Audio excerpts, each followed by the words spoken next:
Are you tired of seeing the dreaded "file is dangerous, so Chrome blocked it" error every time you try to download something? Fear not. I've got you covered. Let's dive in, and I'll walk you through fixing this annoyance, so you can download whatever you want without a hitch. Here we go.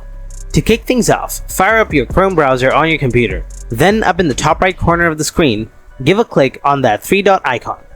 Next tip, find and click on Settings. After that, on the left-hand side, locate and click on Privacy and Security. Now scroll down and hit up Security. Here's where the magic happens. You'll see an option labeled No Protection. Want to download files without any pesky warnings? Go ahead, give that option a click. Then simply hit the Turn Off button. Boom! Chrome won't be standing in the way of your downloads anymore. Just remember, play it safe and stick to reputable websites for your downloads. And there you have it. That's how you squash the "file is dangerous, so Chrome blocked it" error in Google Chrome on your computer. If you found this video helpful, then smash that like button and subscribe to the channel.